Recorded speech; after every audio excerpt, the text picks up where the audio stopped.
سيدنا ونبينا ومولانا محمدا عبده ورسوله صلى الله تعالى عليه وعلى آله وأصحابه وبارك وسلم. أما بعد فأعوذ بالله من الشيطان الرجيم. بسم الله الرحمن الرحيم. يرفع الله الذين آمنوا والذين أوتوا العلم درجات. وقال رسول الله صلى الله عليه وسلم: كن عالما أو متعلما أو مستمعا أو محبا ولا تكن خامسا فتهلك، أو كما قال عليه الصلاة والسلام.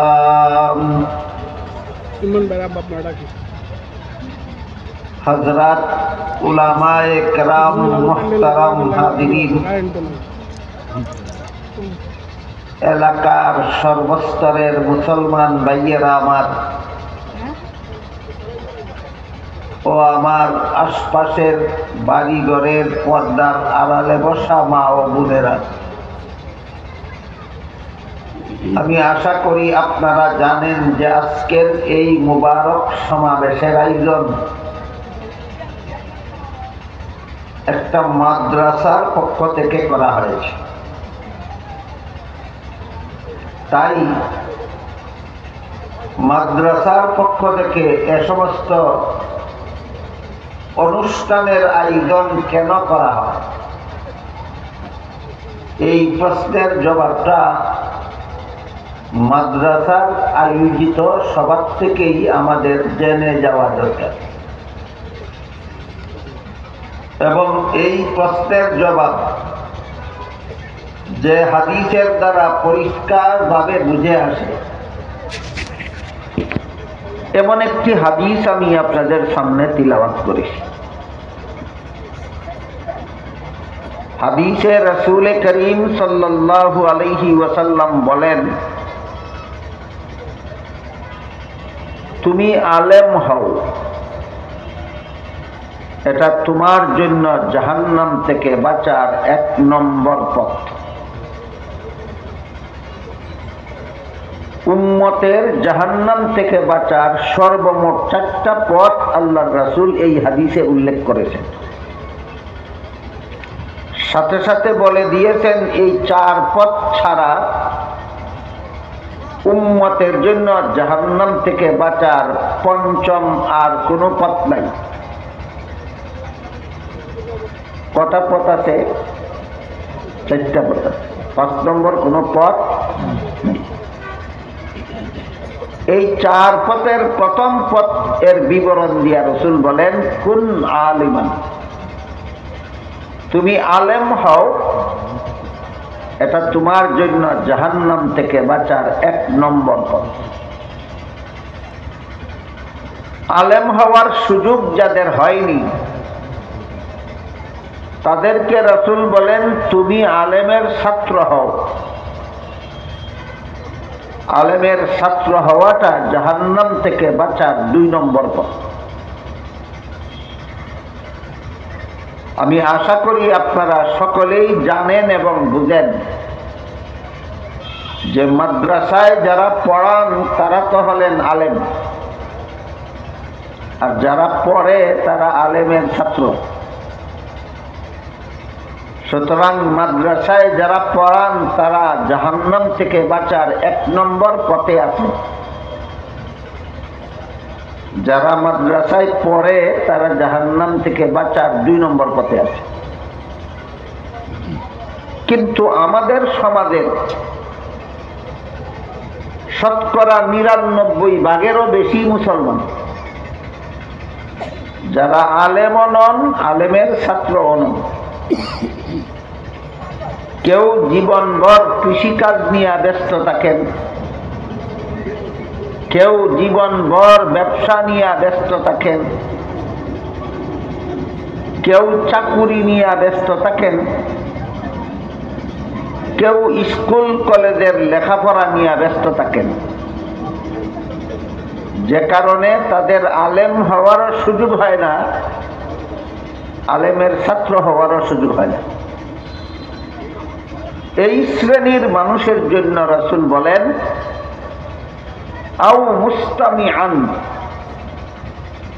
তুমি যদি আলেমও না হয়ে থাকো, আলেমের ছাত্রও না হয়ে থাকো, তাহলে তুমি আলেমের কথা মনোযোগে শোনো এবং আলেমের কথা মতো জীবনযাপন করো।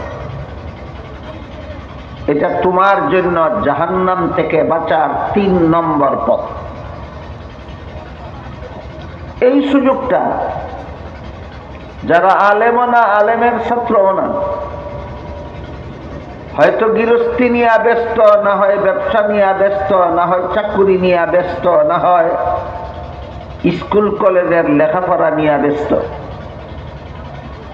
এরা যেন আলেমের কথা শোনার সুযোগ পায়, যেন আলেমের কথা মতো জীবনযাপনের সুযোগ পায়, সেই সুযোগটা আপনাদেরকে, সমাজের সর্বস্তরের মুসলমানকে সেই সুযোগটা দেওয়ার জন্য মাদ্রাসাগুলির পক্ষ থেকে এই অনুষ্ঠানগুলির আয়োজন করা হয়।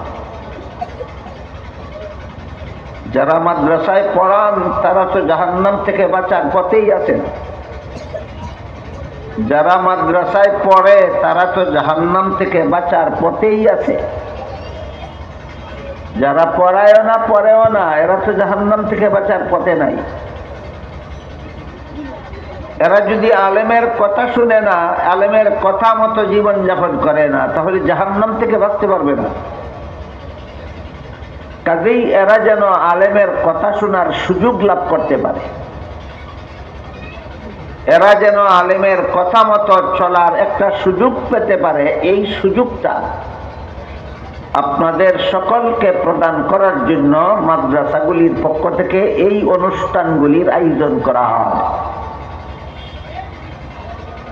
বুঝে থাকলে এবার একটু দয়া করে বলবেন, মাদ্রাসায় ওয়াজ মাহফিলের আয়োজন হয় শিক্ষকদেরকে জাহান্নাম থেকে বাঁচার পথ দেখাবার জন্য, না ছাত্রদের, না অন্যদের? অন্যদের। মাদ্রাসার শিক্ষকরা তো জাহান্নাম থেকে বাঁচার পথেই আছে,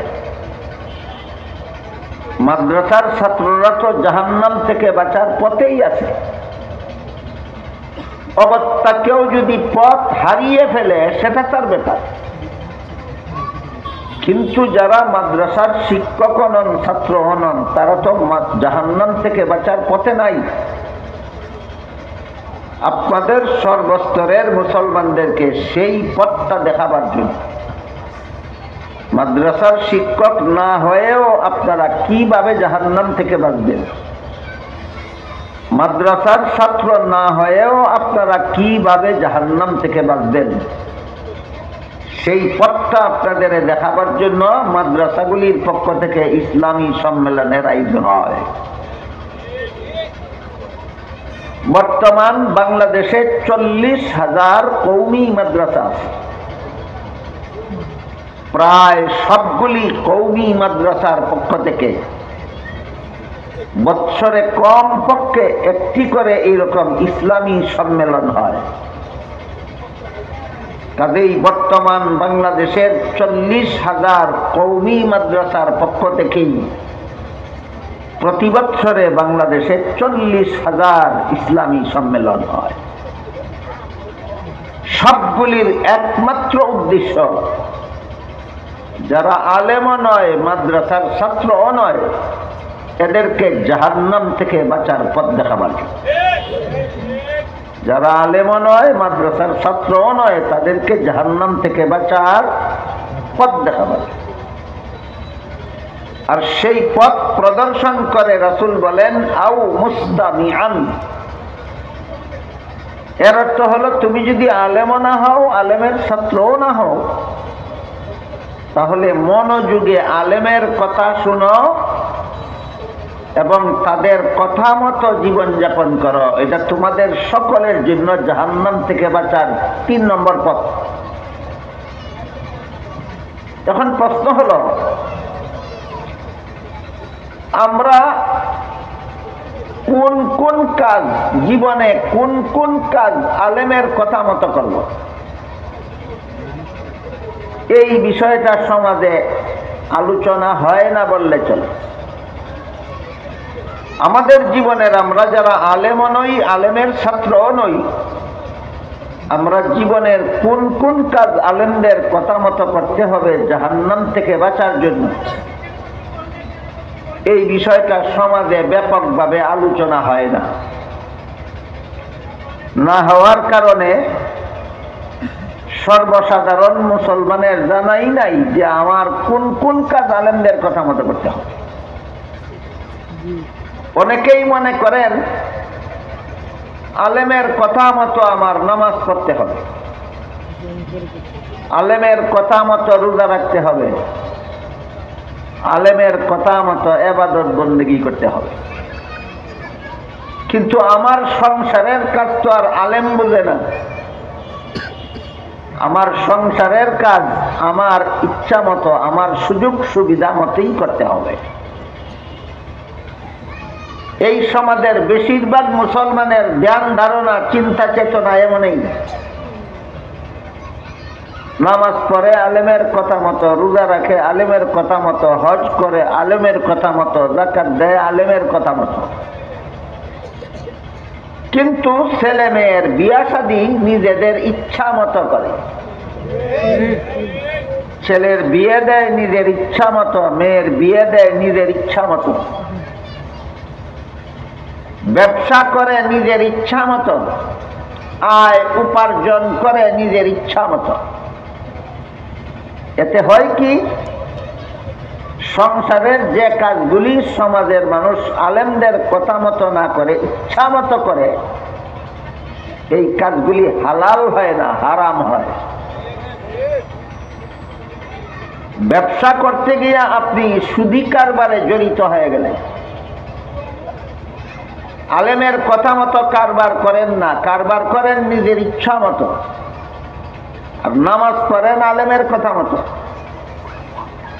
আপনি আলেমের কথা মতো নামাজ পড়লেন আর ব্যবসায় গেলেন নিজের ইচ্ছা মতো, ব্যবসায় গিয়া সুদি কারবারে জড়িত হয়ে গেলেন। এই নমাজ, যে নমাজ আপনি আলেমের কথা মতো করেছিলেন, সেই নমাজ আপনাকে জাহান্নাম থেকে রক্ষা করতে পারবে না। আপনার সুদি কারবার আপনাকে জাহান্নামে নিয়ে যাবে। এই কথাটা আলোচনাও হয় না ব্যাপকভাবে, আর সাধারণ মানুষ জানেও না, বুঝেও না। ছেলে বিয়া দিবে নিজের ইচ্ছা মতো, মেয়ে বিয়া দিবে নিজের ইচ্ছা মতো, ব্যবসা করবে নিজের ইচ্ছা মতো, চাকরি করবে নিজের ইচ্ছা মতো, স্কুল কলেজে লেখাপড়া করবে নিজের ইচ্ছা মতো। ইচ্ছা মতো করার কারণে এগুলি হালাল হয় না, হারাম হয়। আর হারাম হওয়ার কারণে নামাজ রোজা ঠিক মতো করা সত্ত্বেও হারাম কাজের কারণে তাকে জাহান্নামে যেতে হবে। এই জন্য আমাদের বোঝা দরকার যে রাসূল যে বলেছেন আলেমের কথা আমি মনোযোগে শুনবো এবং তার কথা মতো কাজ করব, কোন কোন কাজ, এটা বোঝা দরকার। মানুষের জীবনে যত কাজ আছে সবগুলি প্রথমত 2 প্রকার। এক প্রকার হলো ধর্মের কাজ, আর এক প্রকার হলো সংসারের কাজ। নামাজ পড়া, রোজা রাখা, কোরআন তেলাওয়াত করা ইত্যাদি ধর্মের কাজ। এগুলি আলেমদের কথা মতো করব কেন? শুদ্ধ হওয়ার জন্য। নামাজ কিভাবে পড়লে শুদ্ধ হয়, কিভাবে পড়লে ভুল হয়, আলেম ছাড়া কেউ জানে না। এজন্য আলেমের কথা মতো আমার নামাজ পড়তে হবে, নামাজটা শুদ্ধ হওয়ার জন্য। আলেমের কথা মতো রোজা রাখতে হবে, রোজাটা আমার শুদ্ধ হওয়ার জন্য। আলেমের কথা মতো কোরআন তেলাওয়াত করতে হবে, কোরআন তেলাওয়াতটা আমার শুদ্ধ হওয়ার জন্য। এভাবে ধর্মের সকল কাজ আলেমদের কথা মতো করতে হবে। কিসের জন্য? শুদ্ধ হওয়ার জন্য। নিজের ইচ্ছা মতো নামাজ পড়বেন, নামাজ ভুল হতে বাধ্য। নিজের ইচ্ছা মতো কুরআন তেলাওয়াত করবেন, তেলাওয়াত ভুল হতে বাধ্য। এক হাদিসে উল্লেখ আছে, রাসূল করিম সাল্লাল্লাহু আলাইহি ওয়াসাল্লাম এক ব্যক্তিকে দেখলেন নামাজ পড়তে। সে এমত অবস্থায় নামাজ পড়ে যে রুকু থেকে সোজা হয়ে দাঁড়াবার আগেই সিজদাতে চলে যায়। প্রথম সিজদা থেকে সোজা হয়ে বসার আগেই দ্বিতীয় সিজদায় চলে যায়। সালাম ফিরাবার পরে রাসূল বলেন, তোমার নামাজ শুদ্ধ হয়নি, আবার পড়ো। লোকটা আবার পড়লো নামাজ এভাবেই। রাসূল বলেন, শুদ্ধ হয়নি, আবার পড়ো। আবার পড়লো এভাবেই। রাসূল বলেন, শুদ্ধ হয়নি, আবার পড়ো। লোকটা বলে, হুজুর এর চেয়ে শুদ্ধ করে আমি পড়তে জানি না, আপনি আমাকে বলে দিন কিভাবে নামাজ পড়লে শুদ্ধ হয়। তখন রাসূল বলে দিলেন, রুকু থেকে সোজা হয়ে দাঁড়াবে, তারপরে সিজদাতে যাবে। প্রথম সিজদা থেকে সোজা হয়ে বসবে, তারপরে দ্বিতীয় সিজদাতে যাবে। বুঝে থাকলে বলুন, রাসূল বলে দেওয়ার আগে সে আলেমের কথা মতো নামাজ পড়েছিল না নিজের ইচ্ছা মতো? শুদ্ধ হয়েছিল না ভুল? তাহলে ধর্মের কাজগুলি আমরা নিজেদের ইচ্ছা মতো না করে আলেমের কথা মতো কেন করব? শুদ্ধ হওয়ার জন্য, নাহলে ভুল হতে বাধ্য। নামাজ রোজা ভুল হলে আল্লাহর কাছে গ্রহণযোগ্য হয় না। আপনারা কি মনে করেন, ভুল নামাজ গ্রহণযোগ্য না শুদ্ধ নামাজ গ্রহণযোগ্য? ভুল নামাজ, ভুল রোজা, ভুল হজ, ভুল ইবাদত, ভুল বন্দেগী গ্রহণযোগ্য নয়, শুদ্ধটা হইল গ্রহণযোগ্য। এজন্য ধর্মের যত কাজ আমাদের জীবনে করতে হয় সবগুলি আলেমদের কথা মতো করতে হবে, শুদ্ধ হওয়ার জন্য। আমার ইচ্ছা মতো ধর্মের কাজ করলে শুদ্ধ হবে না, ভুল হবে, সেটা আল্লাহর কাছে গ্রহণযোগ্য হবে না। বাকি রইল দ্বিতীয় প্রকার কাজ, হইল মানুষের জীবনে সংসারের কাজ। যেমন খাওয়া দাওয়া করা সংসারের কাজ, রাতে নিদ্রা যাওয়া সংসারের কাজ, পেশাব পায়খানা করা সংসারের কাজ। আপনি যদি বলেন আমার সংসারের কাজ কিভাবে করলে ভালো হবে, কিভাবে করলে ভালো হবে না, এটা আমি বুঝি, আলেমরা কি বুঝে? হ্যাঁ ঠিক আছে, সংসারের অনেক কাজ আছে, আলেমরা বুঝে না। কিন্তু কোন কাজ হালাল আর কোন কাজ হারাম সেটা আলেমরাই জানে, আর কেউ জানে না। সংসারের কাজগুলি আপনাদের করতে হবে ভুল শুদ্ধ নির্ণয় করার জন্য নয়, সংসারের কাজগুলি আলেমদের কথা মতে করতে হবে হালাল হওয়ার জন্য। ধর্মের কাজগুলি আলেমদের কথা মতে করতে হবে শুদ্ধ হওয়ার জন্য, আর সংসারের কাজগুলি আলেমদের কথা মতে করতে হবে হালাল হওয়ার। যেমন রাতের বেলার ঘুম সংসারের কাজ, কিন্তু আপনি যদি ইচ্ছা মতো ঘুমিয়ে পড়েন এশার নামাজ না পড়েই, হাদিস শরীফে রাসূল এশার নামাজ না পড়ে ঘুমাতে নিষেধ করেছে। এশার নামাজ না পড়ে ঘুমাতে হাদিসে রাসূল নিষেধ করেছে। আপনি যদি এই নিষেধ মানেন না, এশার নামাজ না পড়েই ঘুমিয়ে থাকেন, যে ঘুমের কারণে আপনি এশার নামাজ পড়তে পারলেন না, কোনো সন্দেহ নাই এক রাতের ঘুম আপনাকে জাহান্নামে না নিয়ে ছাড়বে না। কতদিনের ঘুমে আপনাকে জাহান্নামে নিবে? এক